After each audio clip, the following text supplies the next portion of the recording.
Imagine discovering a hidden power within you, a power that flows from choosing yourself, not out of selfishness, but deep self-respect.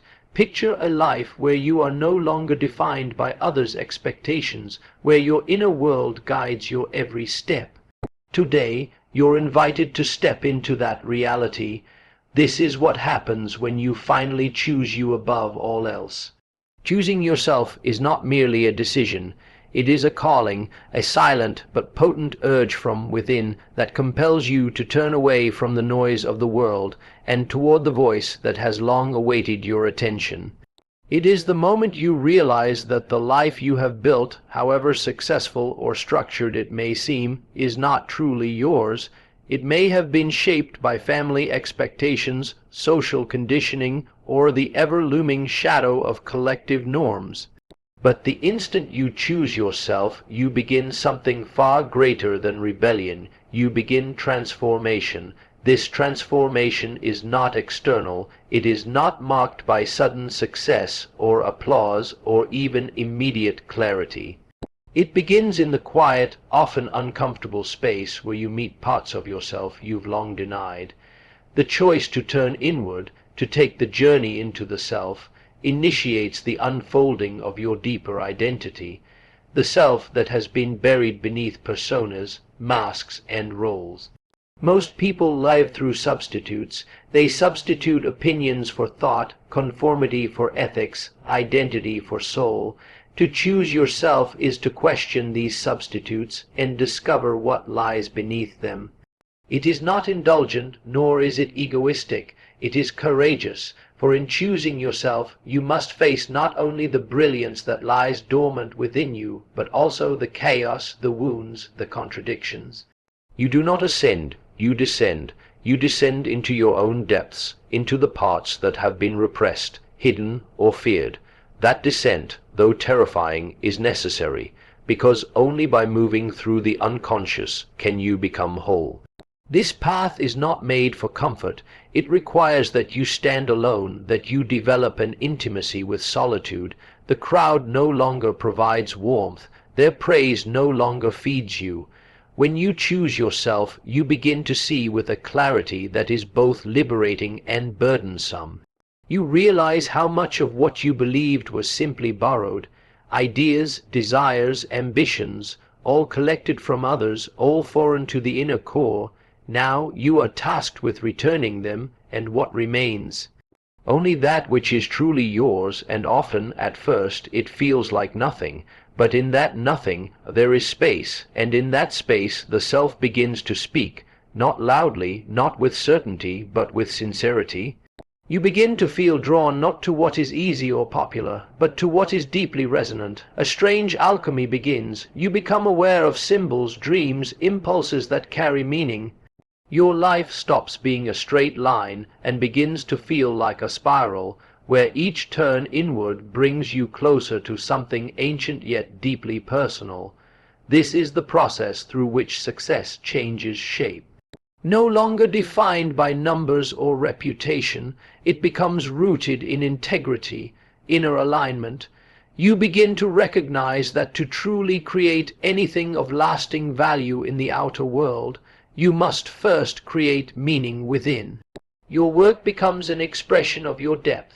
Your relationships become mirrors, not distractions. Your path becomes narrower but more luminous. Choosing yourself is not an event.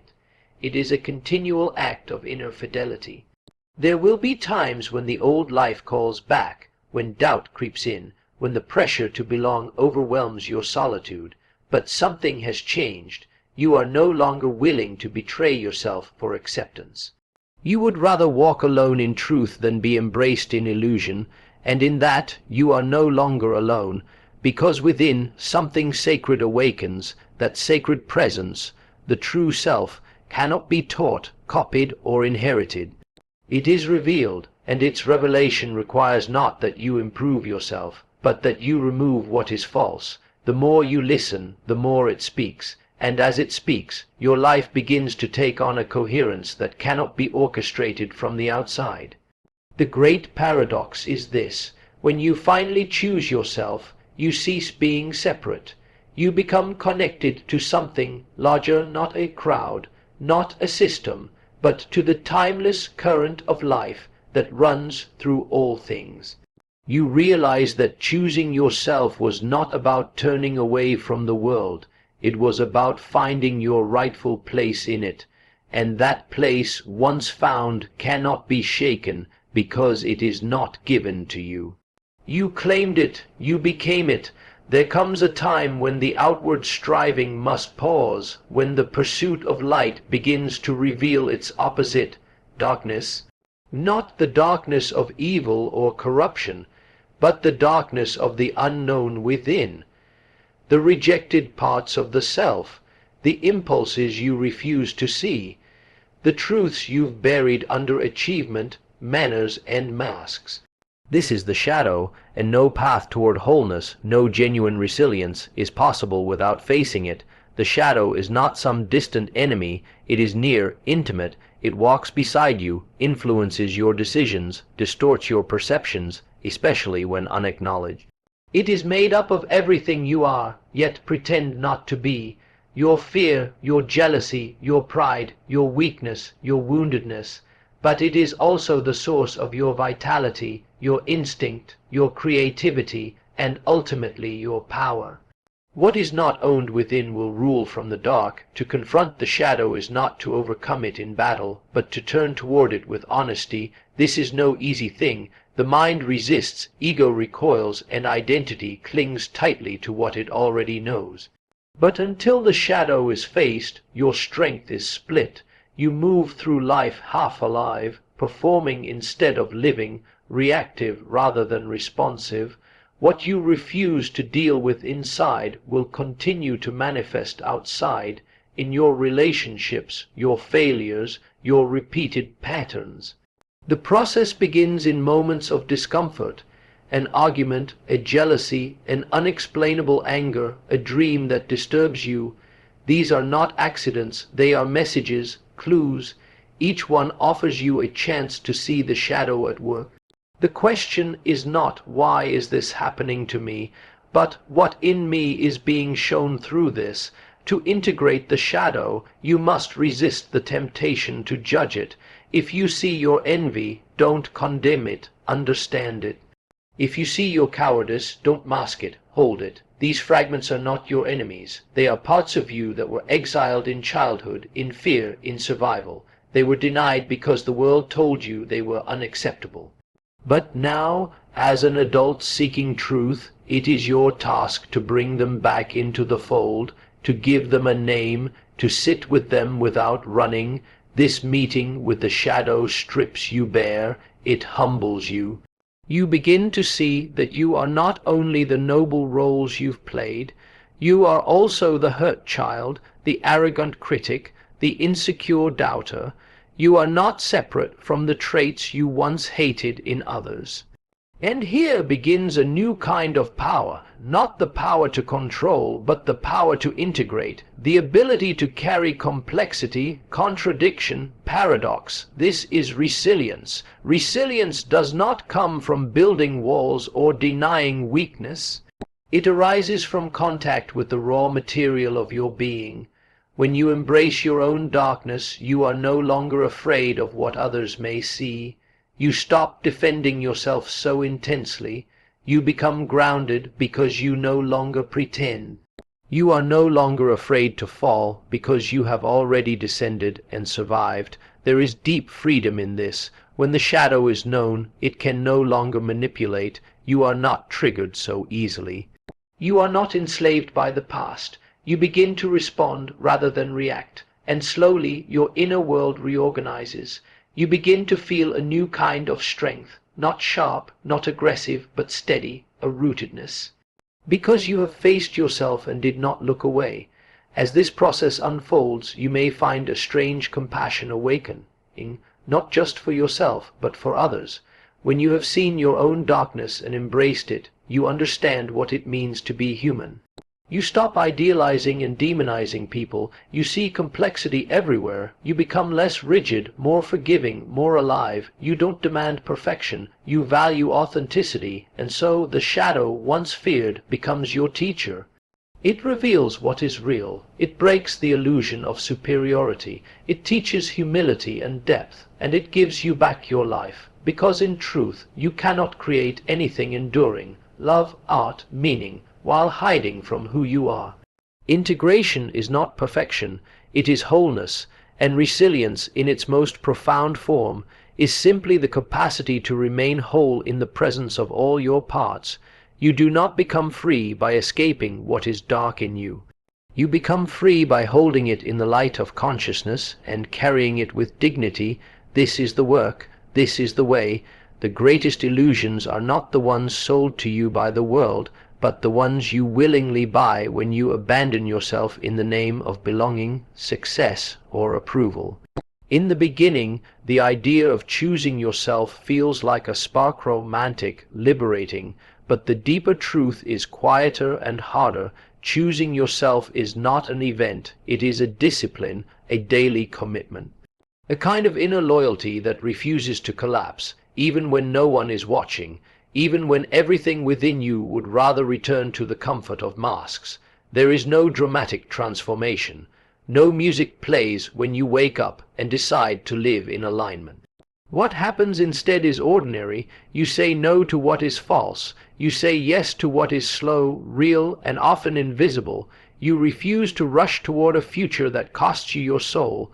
You begin to listen to yourself, to the subtle, to the impulses that do not scream but whisper.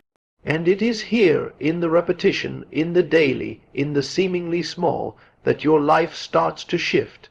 Each day that you show up for yourself, especially when it would be easier not to, something aligns beneath the surface.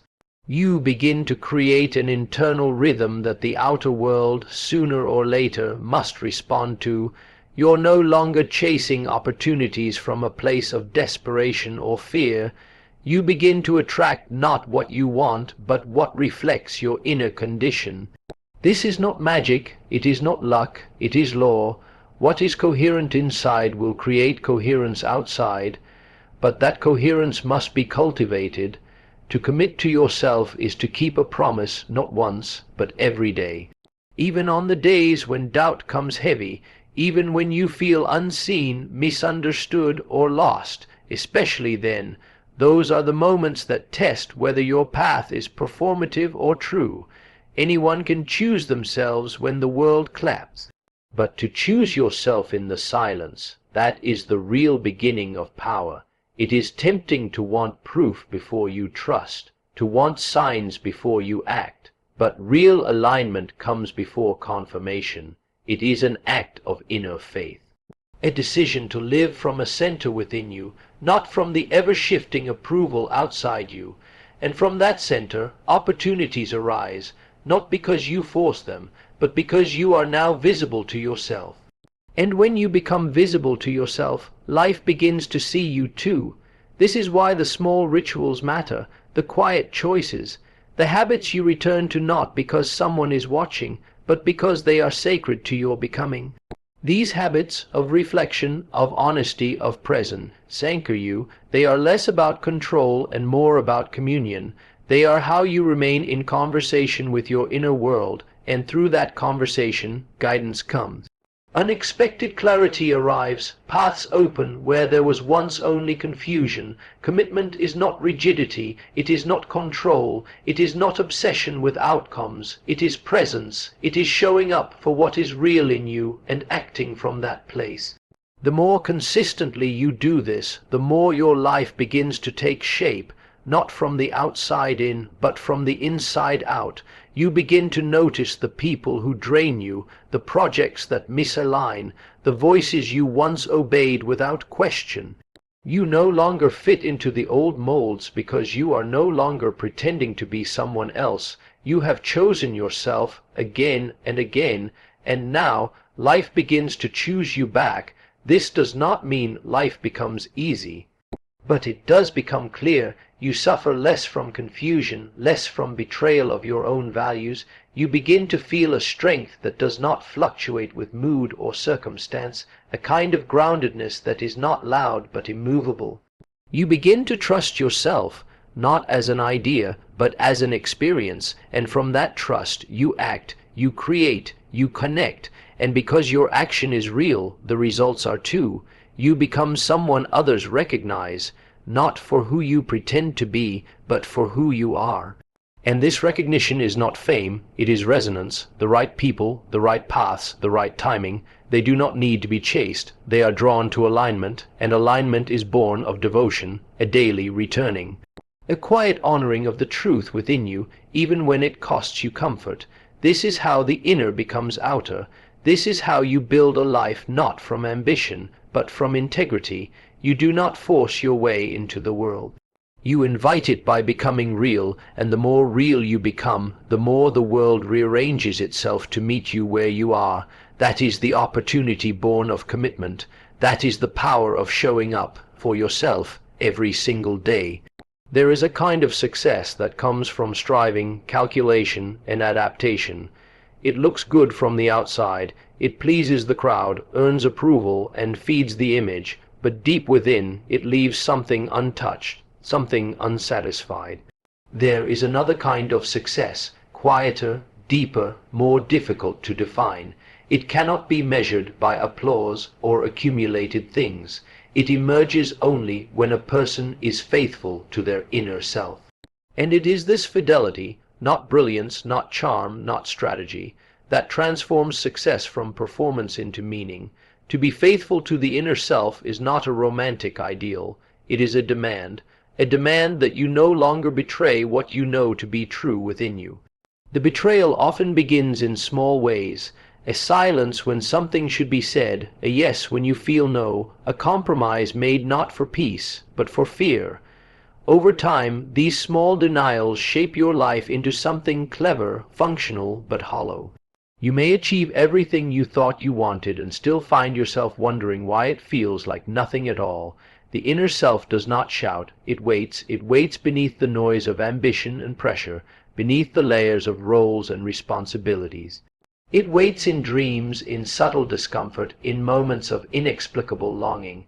To be faithful to it is to turn inward, to listen, and above all, to act on what you hear, even when that action disrupts the comfort of what you've built. This kind of fidelity asks for courage, not once, but continually, because the inner self is not static. It evolves, expands, sheds skins. What felt true 5 years ago may no longer serve the deeper truth that is emerging now. So the work is not to find a fixed identity, but to remain in relationship with the evolving center of who you are. This relationship is what anchors you. Without it, even your greatest achievements will feel like someone else's life. There is a price to be paid for this fidelity. At times it means walking away from what is familiar. It means disappointing others, breaking patterns, refusing to repeat inherited expectations. But in every moment you choose to stay true to yourself. Something invisible but real strengthens within. You begin to feel integrity not as a virtue, but as alignment. You move through the world with less noise, less performance. You act not to prove, but to express, and in that expression your work gains depth, your relationships gain honesty, your presence gains weight. The success that grows from this place may look different. It may not always be linear, it may take longer. It may not satisfy the criteria others use to measure worth, but it will be yours, and because it is yours, it will sustain you. It will reflect not what you achieved by becoming someone else, but what emerged when you dared to be yourself completely. You will notice a shift. What once felt urgent, approval, competition, comparison, begins to lose its power. You no longer seek to be everywhere, please everyone, do everything. You focus, you deepen, you allow life to unfold on its own terms because you trust the place it's unfolding from. That place is not the surface. It is the well inside you, and as you draw from that well, you nourish others not by effort, but by presence. This is how fidelity to the inner self transforms external success. It brings coherence. You are no longer split between who you are and who you pretend to be. Your outer life becomes an extension of your inner clarity. You attract what matches your truth, not your image. You create from alignment, not anxiety. You speak with authority, not performance, and you no longer fear losing anything that was never truly yours to begin with. There is no formula for this. There is only a continual return to silence, to reflection, to the deeper current moving beneath appearances. There is only the quiet work of saying yes to what is real and no to what is not, again and again. Over time, this becomes your path. It may be narrower, but it is yours, and because it is yours, it leads you not just to outer success, but to inner peace. In the end, the only success that endures is the one born from fidelity to the self. All else fades. What remains is what was true. What remains is what you lived, not for them, not for the world, but from the center of your being. And in that, there is a kind of fulfillment that no applause can give, and no failure can take away. So now, stand at the threshold. Will you continue living someone else's script, or will you dare to write your own? When you finally choose yourself above all else, you unlock a life of deeper meaning, enduring fulfillment, and authentic success. You don't just perform your life, you live it. Choose yourself, because when you do, everything changes.